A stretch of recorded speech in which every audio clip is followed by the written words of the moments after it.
Ouais, bon, le positif, peut-être à faire partir dans la famille ou tout ça bien dans la jouisseur.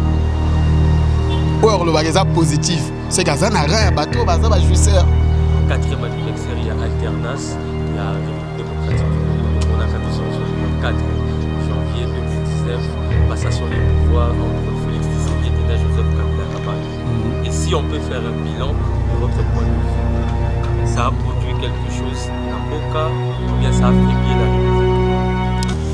Bon, généralement, ça produit quelque chose parce que un chef de l'État à Kokoya à Kangamabokoti.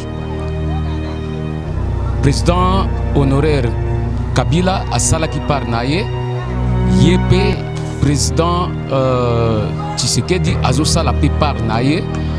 On suppose que dans 5 ans, à Koko finir qu'aussi ça m'a soya PIT, mais il a fait quand même l'essentiel.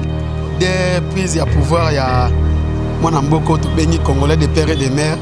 Ningazo Kamamboka, si Bouébila il y a 4 ans, sur 100%, on a pesé 20%, 20%, 20%. Président Marambébélé à Longiangoté. Pour Nangaï, ils allaient vraiment négatif. Pourquoi ils sont négatifs? Parce que Vanda Koti, rien dit bon. Donc, il y a des gens qui ont été là. Nathan Kabila, tu as dit un peu bien.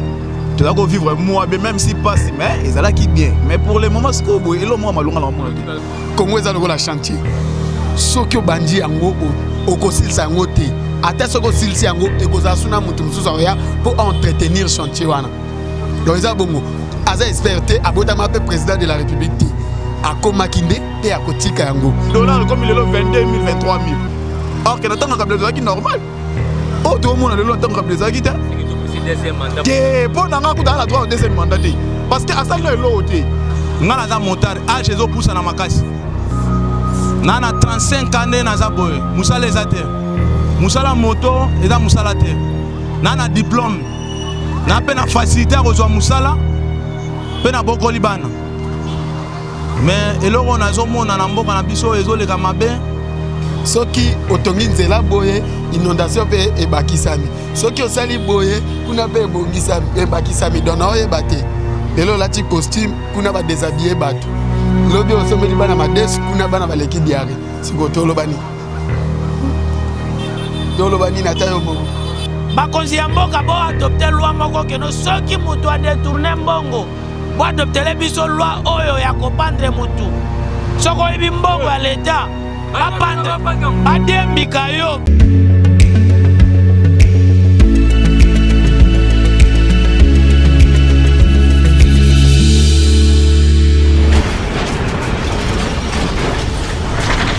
Ma mission TV, le miroir du monde. 24 janvier 2019, 24 janvier 2023, et sali déjà 4 ans mokoka depuis passation un pouvoir et salimaka entre Joseph Kabila et Félix Tshisekedi, oyo ba Congolais nyonso, bazalaka très content, ya ko vivre pour la première fois alternance na République démocratique du Congo. Batebele, ba bandaka koloba que page ya isika histoire ya Congo, ifungwamaka pona mboka na biso. Malamongo, tomonaka coalition FCC Cash oyo elekelaka maele ya batu ndenge nini IDPS endimaka kosangana na Joseph Kabila oyo azalaka ennemi juré na bango. Kasi après des ans kotambola ensemble na coalition FCC Cash yaka na yango kokabwana, c'est-à-dire moi mbekotaka zelo parce que zalaka kaka soki mbeba isalemi IDPS akobwaki la berna FCC o batu ya Kabila nde baza ko bloquer IDPS pour na basale la peuple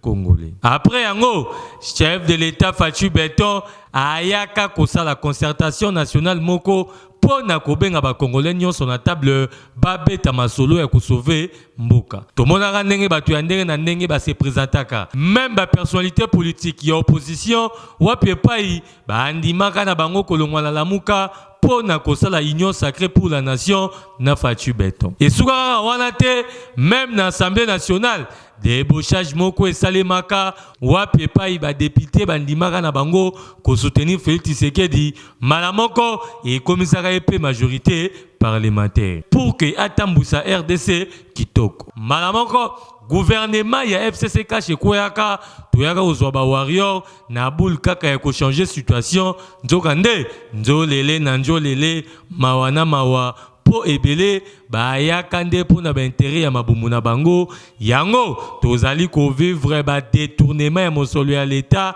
ezalaka lisusu ata 2 mois te. Il faut kaka boyoka ke kuna badetourne s'il vous plaît mbongo yango pe ezalaka franc congolais te kaka ba millions de dollars alors que population eza ko souffrir makasi dollars komata tongo pourquoi biloko na parlons même pas vie et comme lisusu pasi to éviter à tour oyo bagolobande banani baza ko bloquer bango pour que basalela peuple. Mbote papa. Mbote frère bien. Nangolo Nzambi. Ndeko ya MM Télévision. To pusani pembe na yo tant que moko ya ba citoyen congolais. Oui. Pona ko vraiment makanisi na ona o Italie 4e anniversaire ya alternance ya République démocratique du Congo to mona kabison sur le 24 janvier 2019 passation des pouvoirs entre Félix Tshisekedi et Joseph Kabila Kabange. Et si on peut faire un bilan de votre point de vue, ça a produit quelque chose Namboka ou bien ça a affaibli la République? Bon, généralement, ça produit quelque chose parce que un chef de l'État à Kokoya à Kangamabokote. Président honoraire Kabila à Salaki Parnaye, Yépé, président Tshisekedi Azosala Parnaye. On suppose que dans 5 ans, à Koko finir qu'aussi ça m'a ya PIT, mais il a fait quand même l'essentiel. Comme par exemple, on a vécu la gratuité de l'enseignement, on a vécu par exemple changement, il y a salaire quelque part. Aussi, on a vécu que Azaï n'a pas ça ya bonne volonté que Bunda, malgré Bitumbaza Makasi na niveau est Zoli à Bisombongo, mais néanmoins, je pressens que Azaï n'a bonne volonté, il y a un changement, puisque tout le monde même bascule, il y a FCC cash, parce qu'il cherchait des gens. Ce qui même l'ancien président a marqué 15 personnes, mais lui en a cherché aussi pour que Alouka ne fisse que ça a quelque chose pour produire quelque chose pour le pays. Voilà. Si on comprend bien, pour vous, le bilan est positif. Ça reste positif jusque-là, parce que je ne vois pas de négativité. Jusque-là, c'est positif parce que Azana Nkobunda.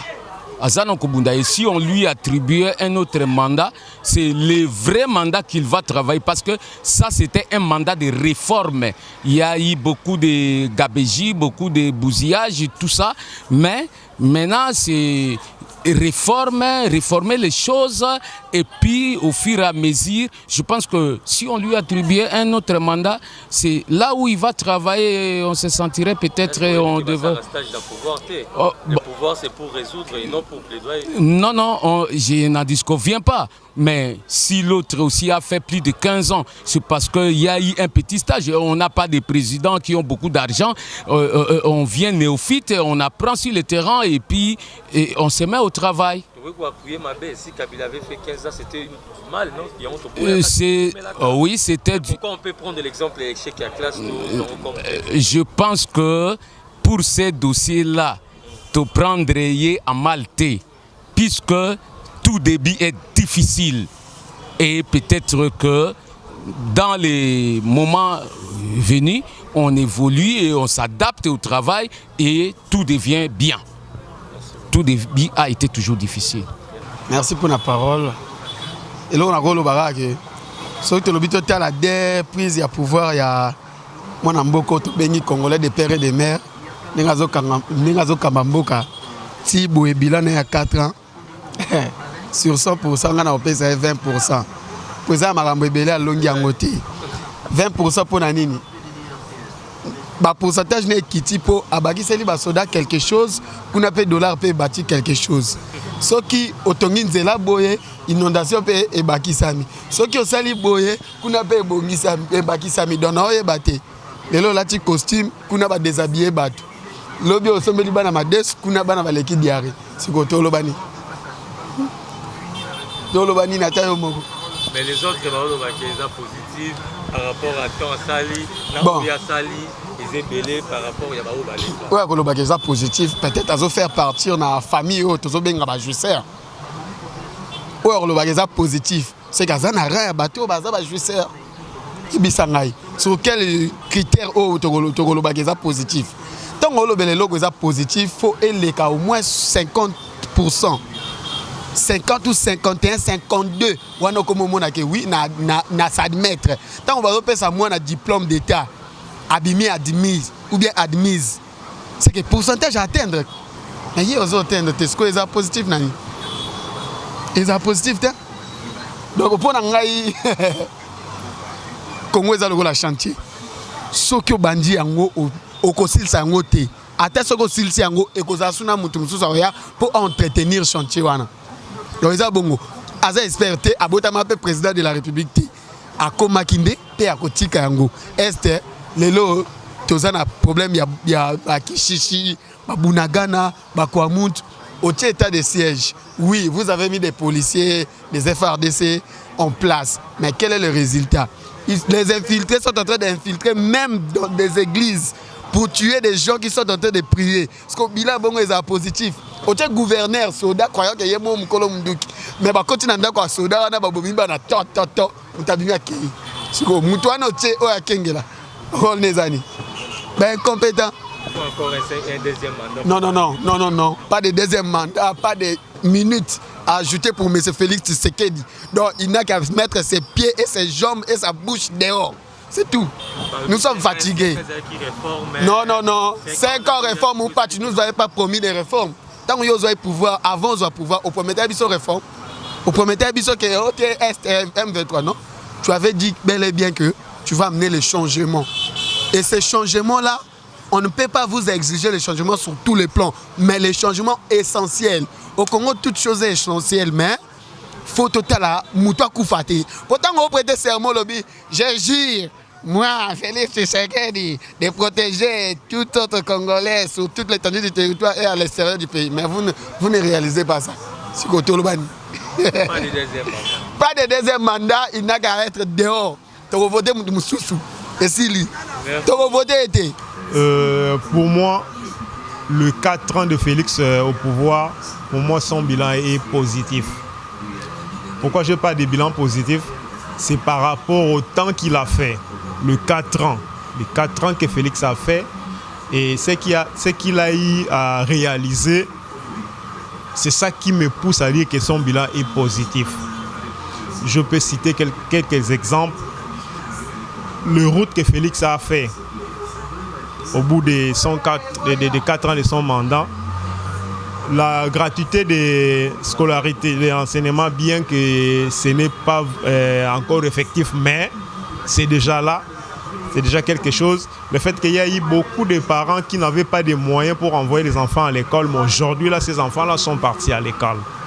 Et à part ça, qu'est-ce que je peux ajouter encore? L'état des sièges. L'état des sièges. Le responsable des provinces, là où l'état des sièges est décrété, en tout cas, le témoignage que moi je suis, je dis que le bilan de Félix est positif. Bien qu'il y ait encore des choses à faire. En tout cas, positif, ce n'est pas à 100%.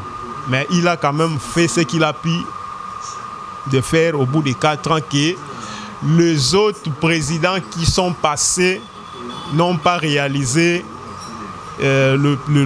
par rapport au temps. Je suis bien précis, je parle de positif, c'est par rapport au temps.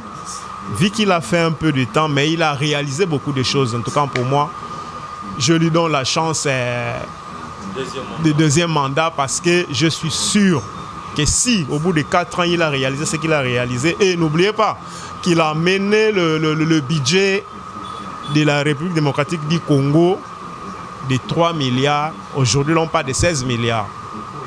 Donc voilà un peu, en gros, ce que je peux dire pour le bilan de Félix. Pour Nangaï, ils allaient vraiment négatif. Pourquoi ils sont négatifs? Parce que Banda Koti, rien de bon. Donc, là, comme on a la mona pour Nangaï. Nathan Kabila, tu as un peu bien. Tu as vivre moi, même si pas si, mais ils allaient qui bien. Mais pour le moment, c'est que vous voyez, moi, je suis Banzela, combien de Nzela Sali? Yawapi. On est dans les zones dit parce que pour nous la moula Nzela Sali, bah bambandi ma boule, mais bah ça Nzela té. Mais vérité. Mais ndokono musu sa motocycliste à l'obia que non route les attendre sur route lengé ça attendre ça ça. Bah bandango neni. Pour ne comme na place yi komi bah bandango neni. Kaka ibo song silima lo ba soko bah bandango neni apesa biso réponse. Ane bah bandango ayebité. Route wane bandité lelo et bandi banda avant que tu vas de mouté banda. So de mouta pas mesali inane bonne si la so de mouta or que wana pe or que tout totalement bien so de mouta te.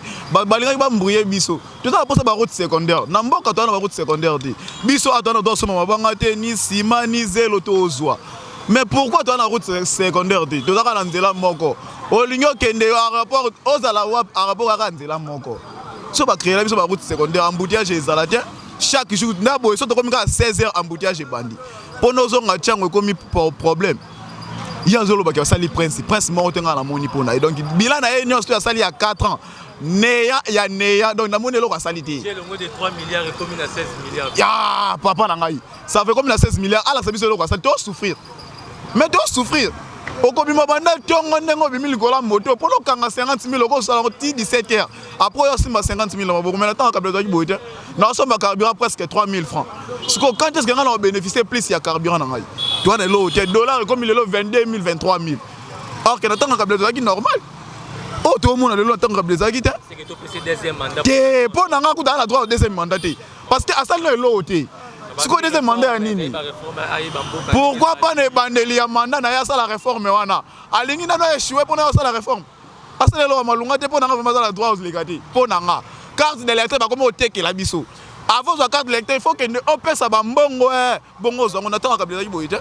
Tant ka bloquer normal aux yeux eloko na ozongi ndako. Lelo kendo ko zong bande bandi ti esi refaire si la lelo. Na ki ba ba kiso e mo pona na ko nation côté bande bandi. Mais nous sommes bons au pesa bangote. Nous sommes carte d'électeur. Bah tu as déjà carte d'électeur. Place ni nambo ni. En tout cas, pour Nangaï ndeko en tout cas est positif. Pe positif fanga na koza ba imboka, positif fanga na lobi na ndenge nini. Ndeko. Lelo oyo embargo oyo pekisaka mboka Congo pour ya kosomba mandoki po bana mboka tozala na courage. Ba président belé baleki balongolaka embargo ante mais pour na président oyo tozana ye.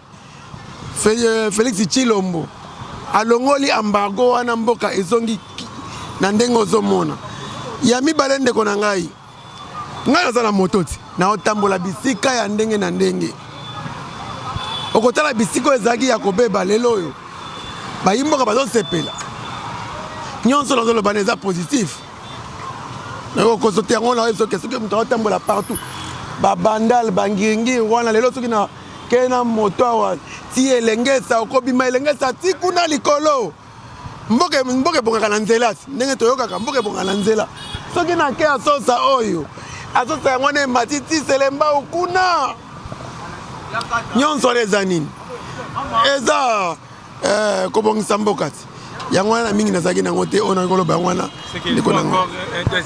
eza ya sire biso nyonso bayimboka okeya kokaka Félix oka Félix mususu azali te donc Félix deuxième mandat na ye ezali donc l'air a sonné to repesi yango na facile tala kuna ozomona omona kuna bakomi ke 2023 c'est faci mwana mboka azwa kuna omona yango wana population nyonso azosepela na yango mbote na yo santé bien topusani pembeni na yo tant que citoyen congolais pour nous vacances na 4e anniversaire ya alternance sinon ce monaka le 24 janvier 2019 dernière passation ya pouvoir et salemaki entre Joseph Kabila na Félix Tshisekedi.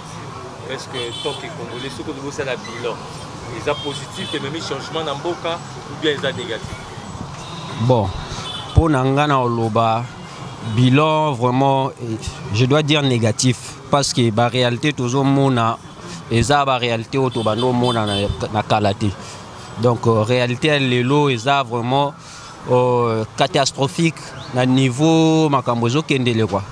Donc dollar yo moko ozo vivre en degré zo mata ezala bongo te na passation ya pouvoir entre le président Kabila et le président actuel Félix Tshisekedi.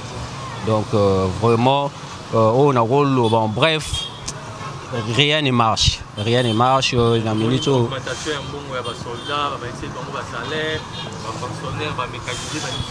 Bon, nayoka ngo est-ce que parce que ba déclarer kaka tilelo.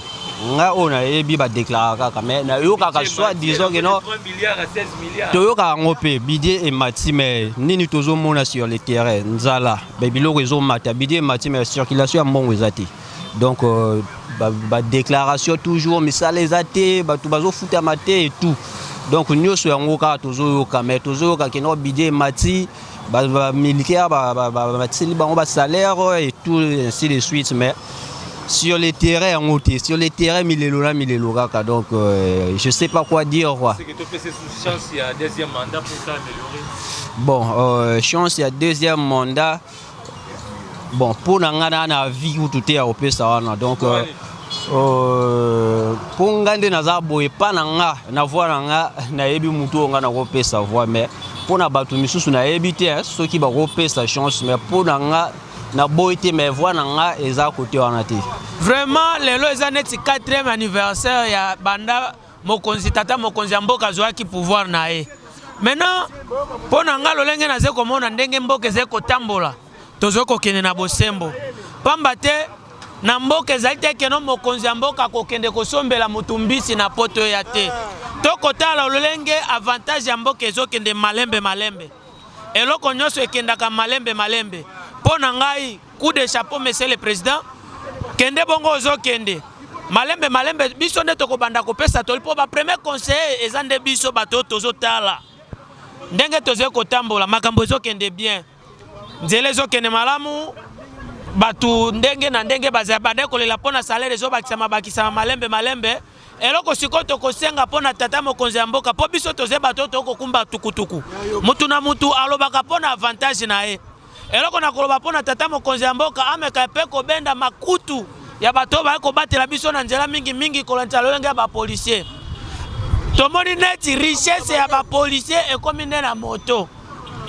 ameke pe kobenda bango matoi pamba te bamoni neti richesse na bango ekomi awa mobulu moko kobima na mboka awa pona biso bakumbi tukutuku mais lolenge moko tata mokonzi ya mboka aze komema mboka azokokende malamu mingi pe toze kopesa mwa remarque muke pona bato baze koyiba mwa mbongo ya leta bakonzi ya mboka bo adopter loi moko keno soki mutu adetourne mbongo bo adoptele biso loi oyo ya kopandre mutu soko ibi mbongo ya leta bapandre badiembika yo parce que na bamboka ya bapaya soko ibi mbongo ya leta badiembiki yo eza te keno batio na kasho après 2 mois ale obeli okoseli malade tata mokonzi ya mboka coup de chapeau makambo ezokende malamu mais oyo loko biso tokosepela te kaka ndenge bakonzi ya mboka bazoyiba mbongo batie na makala après 2 mois batike ki azobela kuna na parlement 2 chambres bo adopter loi ya kopandre mutu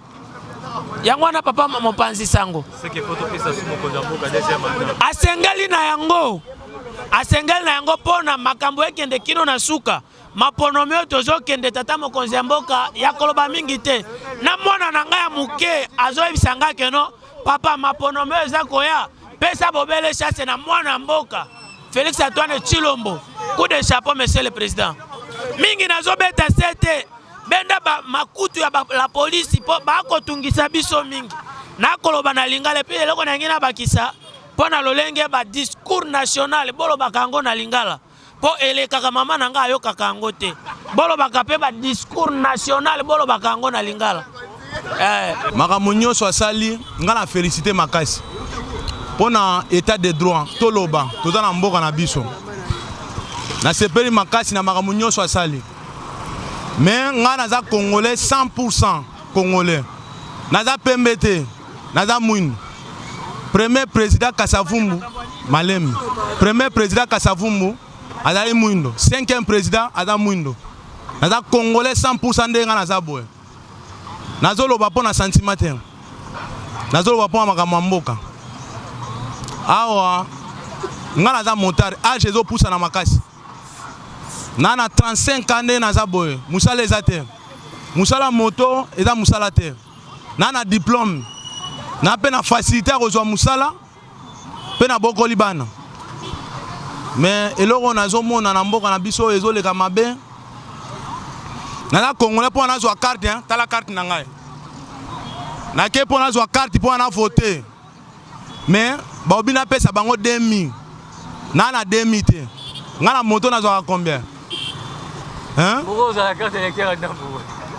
carte électeur natikali nango oyo kabila atikela ngai yango oyo ndambo na ndambo natambola nango te mpo nazomona nake nazwa eloko ya nazwa na vote fati mpo deuxième mandat oyo oboya te fati aza président oboya te fati aza président soki oboya osali mokili no mandat oyo ya kozongela mais nalingi na vote yo sikoyo carte ya boye nakozwa 2000 francs ya kopesa mpo nazwa carte wapi tala carte oyo naotambola nango na musala te nazokende bacentre nyonso ifo napesa bango ka mbongo nde eloko na boyi mais carte électeur eza eloko moko gratuit eza délivré gratuit po epesa moto accès te ya biso ya Congo ekomi ya mbongo ifo napesa bango 2000 na 2000 te nde omoni na tuni sikoyo naoloba na mokonzi ya mboka talela biso makambo ya carte oyo mpo na vote yo obima président mpo ya manda oyo nayebi yo koleka kaka sikoyo napesa 2000 francs ndenge nini na musala te na chômeur naofutela ndako ya bato musala ka moto age mpe ezopusa na 35 ans naza mwana moke te oyo eza musala oyo naosala te naosala boye mpo na pasi mpo age mpe nakɔta mosala etikali na Congo ka musala soda sikoyo nakɔta musala soda na age oyo yo moko tala nani talela biso makambo te papa.